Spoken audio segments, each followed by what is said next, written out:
Hello, जैसा कि आप जानते हैं कि हम डेली एक हिंदी साहित्य का इतिहास का कुछ अंश रीड पढ़कर डालती हूँ। तो इस समय थोड़ी काम पड़ गया था, समझिए बिजी हो गए थे। इस वजह से हमने डाल नहीं पाई। तो आज मैं फिर से वीडियो बनाकर आपको हिंदी साहित्य का इतिहास लोड करती हूँ, जो नेट जेआरएफ और पीजीटी और एमए में जिसने हिंदी साहित्य का इतिहास लिया है उसके लिए उपयोगी है। और हिंदी में जितने भी हिंदी जिसने लिया है और अदर कंपटीशन में भी ये इसके क्वेश्चन आते हैं। तो आशा करती हूँ आप इसे सुनकर लाभ उठाएंगे। तो आज हम आपको उस दिन हमने आपको वीडियो में जो आप डाला था, ये हम आपको डाले थे जोधा राज। तो हमने इसको पूरी रीड की ली थी। तो आपको सुनना है तो पिछला वाला वीडियो सुन लीजिएगा। अब ये देखिए, तो हमने उसमें पार्ट नहीं डाले हैं, तो आप सुनकर पता कर सकते हैं कि कौन से पार्ट का है। पृथ्वीराज के वंशज थे कौन? जोधाराज। पृथ्वीराज के वंशज थे। ये किसने लिखा? आचार्य रामचंद्र शुक्ल ने अपने हिंदी साहित्य के इतिहास में लिखा। उन्होंने दिल्ली के सुल्तान अलाउद्दीन को कई बार परास्त किया था और अंत में अलाउद्दीन की चढ़ाई में ही वे मारे गए थे। इस दृष्टि से इस काव्य के नायक देश के प्रसिद्ध वीरों में हैं। जोधाराज के चंद आदि प्राचीन कवियों की पुरानी भाषा का भी यत्र तत्र अनुकरण किया है। जैसे जगह जगह ही विभक्ति के प्राचीन रूप है हा। विभक्ति के प्राचीन रूप हा का प्रयोग है, बोले गलत है तो हा का प्रयोग विभक्ति के प्राचीन रूप हा है। अगर कहा जाए तो हा है। क्या आ जाए कि विभक्ति के प्राचीन रूप का कौन सा अक्षर है, तो हा अक्षर है। हमीद रासो की कविता बड़ी ओजस्विनी है। घटनाओं का वर्णन ठीक ठीक और विस्तार के साथ हुआ है। काव्य का स्वरूप देने के लिए कवि ने कुछ घटनाओं की कल्पना भी की है। जैसे महिमा मंगोल का अपनी प्रेयसी वेश्या के साथ दिल्ली में भागकर हमीद देव की शरण में आना और अलाउद्दीन का दोनों को मांगना। यह कल्पना राजनीतिक उपदेश हटाकर प्रेम प्रसंग को युद्ध का कारण बताने के लिए प्राचीन कवियों की प्रथा के अनुसार की गई है। पीछे संबत 1902 में तो हमीद देव की शरण में आना और अलाउद्दीन का दोनों को मांगना, ये कल्पना क्या है? उपदेश हटाकर प्रेम प्रसंग के युद्ध का कारण बताने का है। ये क्या था? प्रेम प्रसंग था। कौन लिख रहा है? आचार्य रामचंद्र शुक्ल अपनी बुक में लिख रहे हैं कि काव्य स्वरूप देने के कवियों के कुछ घटनाओं की कल्पना की है। जैसे महिमा मंगोल का अपनी प्रेयसी वेश्या के साथ दिल्ली में भागकर हमीद देव की शरण में आना। तो महिमा मंगोल प्रेयसी के साथ, वेश्या जो प्रेयसी थी उनकी कहाँ भाग के गए थे? हमीद देव की शरण में गए थे। और इन्होंने क्या, सब लोगों ने क्या किया? अलाउद्दीन और उनके प्रेम प्रसंग को हटाकर राजनीतिक कर दी और उसे लड़ाई का, युद्ध का कारण बता दिया। प्राचीन कवियों की प्रथा के अनुसार की गई। पीछे संबत 1902 में चंद्रशेखर वाजपेयी ने भी हमीद हट लिखा। किसने लिखा? चंद्रशेखर वाजपेयी। क्या लिखे? हमीद हट। उसमें भी यह घटना जो की त्यों ले ली गई है। ग्वाला कवि की हमीद हट में बहुत संभव है कि यह घटना ली गई होगी। प्राचीन वीर काल के अंतिम राजपूत वीर का चरित्र जिस रूप में और जिस प्रकार की भाषा में अंकित होना चाहिए था, उसी प्रकार की भाषा में जोधाराज अंकित करने में सफल हुए। इसमें कोई संदेह नहीं कि इन्हें हिंदी का काव्य की ऐतिहासिक परंपरा की अच्छी जानकारी थी। यह बात स्पष्ट लक्षित होती है। नीचे इनकी रचना के कुछ नमूने उद्घृष्ट किए जाते हैं। अब इनके नमूने देखिए।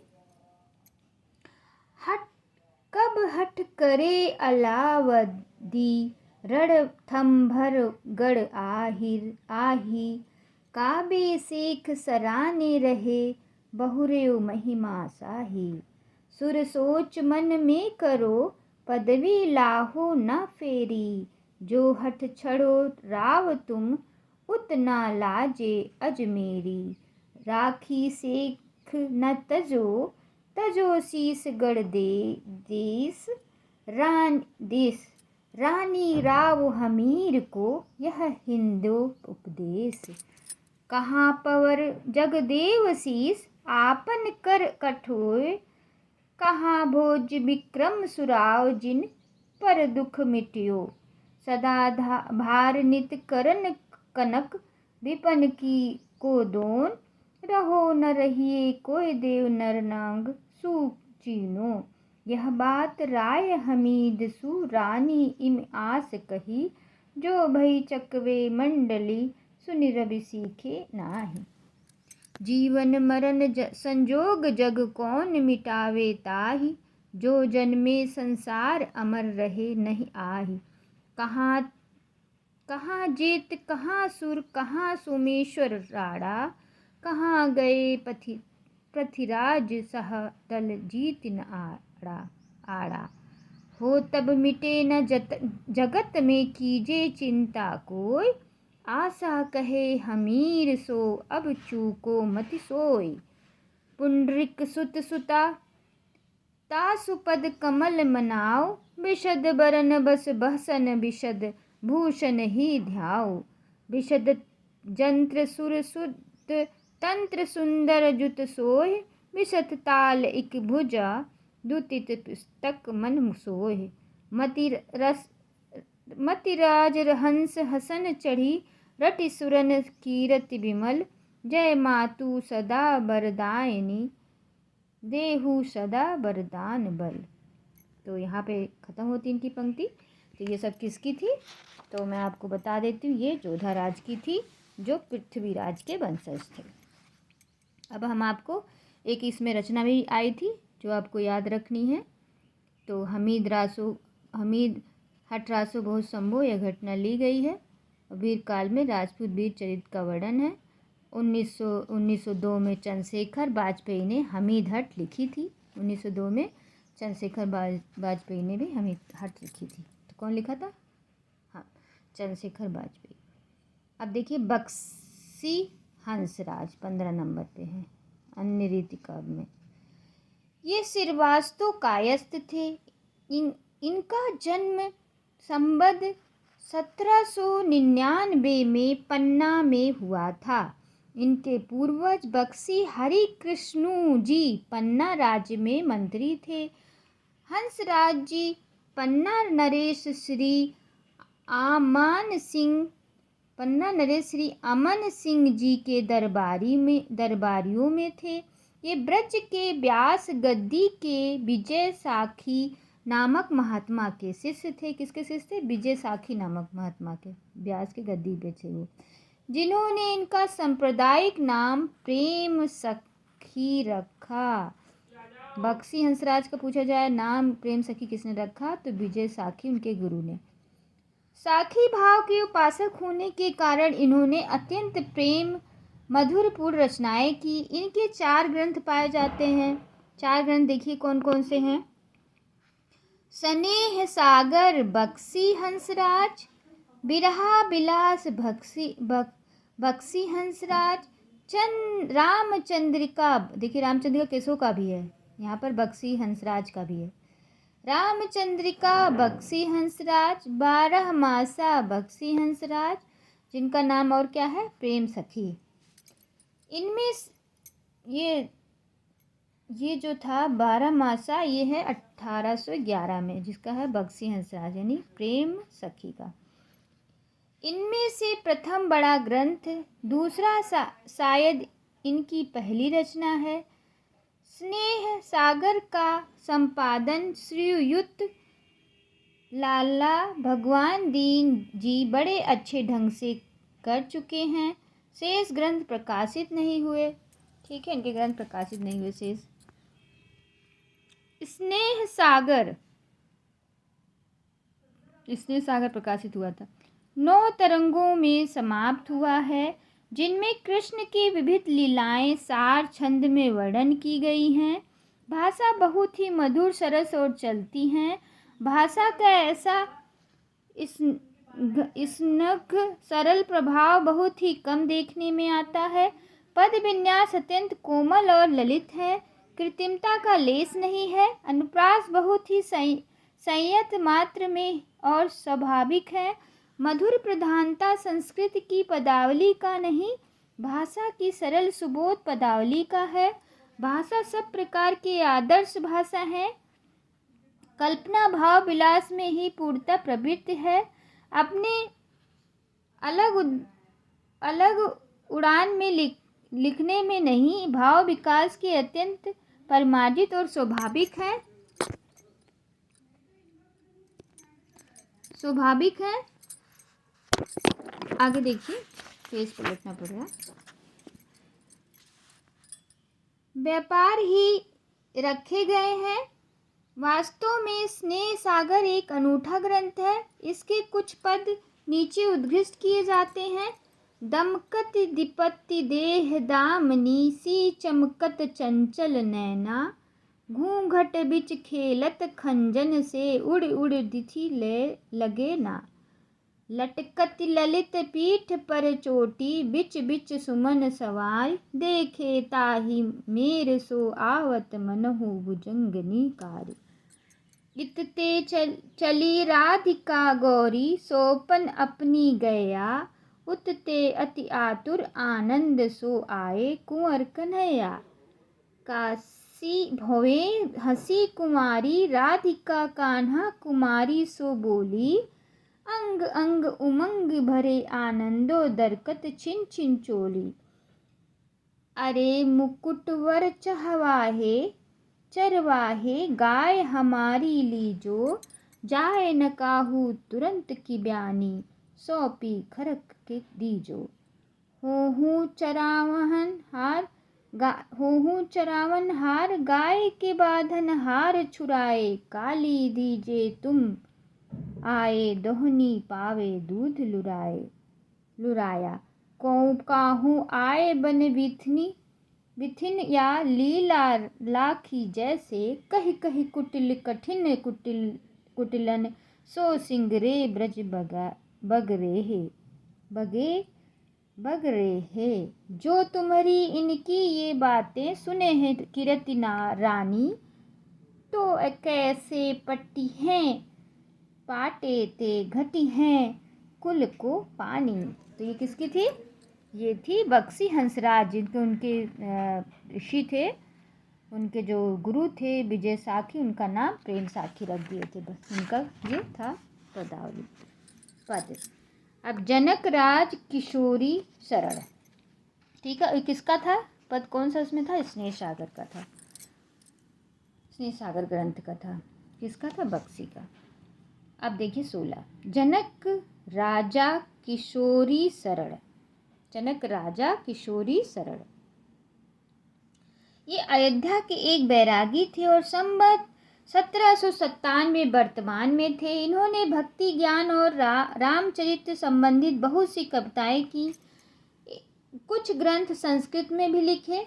हिंदी कविता साधारणता अच्छी है। इनकी बनाई पुस्तकों के नाम ये हैं: आंदोलन रहस्य जनक राज किशोरी शरण का है, आंदोलन रहस्य दीपिका, तुलसीदास चरित्र जनक राज किशोरी शरण का, विवेकी सार चंदिका जनक राज किशोरी शरण का, सिद्धांत चौतीसी जनक राज किशोरी शरण, 12 खड़ी जनक राज किशोरी शरण का, ललित सिंगार जनक राज किशोरी शरण, दीपक जनक राज किशोरी शरण, कवितावली जनक राज किशोरी शरण का। देखिए कवितावली उनका भी है, तुलसीदास का भी है। जानकी शरण भरण जनक राज किशोरी शरण का, सीताराम जनक राज किशोरी, सिद्धांत मुक्तावली जनक राज किशोरी शरण का, अन्यांतरंगिणी जनक राज किशोरी शरण का, राम सत तरंगिणी जनक राज किशोरी शरण का है, आत्म संबंध दर्पण जनक राज किशोरी शरण का है, होलिका विनोद दीपिका जनकराज किशोरी सरल, वेदांत सार जनकराज किशोरी सरल, श्रुति दीपक जनकराज किशोरी सरल, रस दीपिका दोहावली जनकराज किशोरी सरल, रघुवर करुणाभरण जनकराज किशोरी सरल। उपयुक्त सूची से प्रकट है कि इन्होंने राम सीता के श्रृंगार, ऋतु विहार आदि के वर्णन में ही भाषा कविता की। इनका एक पद नीचे दिया जाता है। फूले कुसुम द्रुम विविध, रंग सुगंध के चहुचाव, गुंजत मधुप मधुमत नाना, रंग रज अंग फाज, सिरो सुरंग सुमत बात, विनोद सत बस्तन, परशत आनंद उदय ही, अभिलाषी कर्मी कंठ। अब देखिए अलबेली अली। अलबेली अली ये विष्णु स्वामी संप्रदाय के महात्मा बंसी आद जी के शिष्य थे। इनके अतिरिक्त इनका कोई वृंत ज्ञात नहीं। अनुमान से इनका कविता काल विक्रम की 18वीं शताब्दी का अंतिम भाग आता है। ये भाषा के तो कवि होने के अतिरिक्त संस्कृत में भी सुंदर रचना करते थे, जिनका प्रमाण इनका लिखा श्री स्त्रोत है। इन्होंने समय प्रबंध पदावली नामक एक ग्रंथ लिखा। क्या लिखा अलबेली ने? समय प्रबंध पदावली नामक ग्रंथ। इसमें 313 बहुत ही भाव भरे पद हैं। नीचे कुछ पद उत्कृष्ट हैं। ये किसके? अलबेली बली का है, अली का है। लाल तेरे लोभी लोलुप नैन, के ही रस छकनी छके, हो छबीले मानत नहीं चैन, नींद नैन घुरी घुरी आवत अति, घोरी रही कछु नैन, अलबेली अली रस की रसिया, कत बितरत ये बैन, बने नवल प्रिय प्यारी, शरद रैन उजियारी, शरद रैन सुख देन मैन मय, जामुना तीर सुहाए, सकल कला पूरन शशि, सीतम महिमंडल पर आए, अति समय सारस सुगंध मद, गति बहत पावन रुचिकारी, नव नव रूप नवल नव जोबन, बने नवल प्रिय प्यारी, लाल तेरी लोभ लोलूपन नैना। तो ये है अलबेली की अली की समय प्रबंध पदावली का कुछ हिस्सा। चाचा हित वृंदावन, ये 8वीं है अन्य कवियों में रीतिकाल की। ये पुष्कर क्षेत्र के रहने वाले गौर ब्राह्मण थे और संवत 1765 में उत्पन्न हुए थे। ये राधा वल्लभी गोस्वामी हित रूप जी के शिष्य थे। तत्कालीन गोसाई जी के पिता के लघु भ्राता होने के कारण गोसाई जी की देखी सब लोग इन्हें चाचा जी कहने लगे। ये महाराज नागरी दास जी के भाई बहादुर सिंह जी के आश्रय में रहते थे, पर जब राजकुल में विग्रह उत्पन्न हुआ तब ये कृष्णगढ़ छोड़कर वृंदावन चले आए और अंत समय तक वहीं रहे। संवत 1800 से लेकर संवत 1844 तक की इनकी रचनाओं का पता लगता है। जैसे सूरदास के 1.25 लाख पद बनाने की जनश्रुति है, वैसे ही इनके भी 1 लाख पद और छंद बनाने की बात प्रसिद्ध है। इनमें 20,000 के लगभग पद तो इनके मिले हैं। इन्होंने नखशिख अष्टयाम, समय प्रबंध,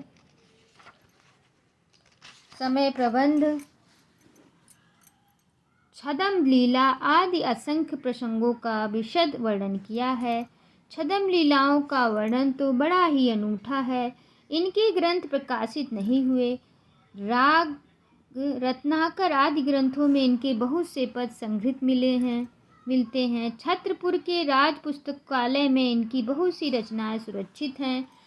इतने अधिक परिमाण में होने पर भी इनकी रचना शिथिल या भर्ती की नहीं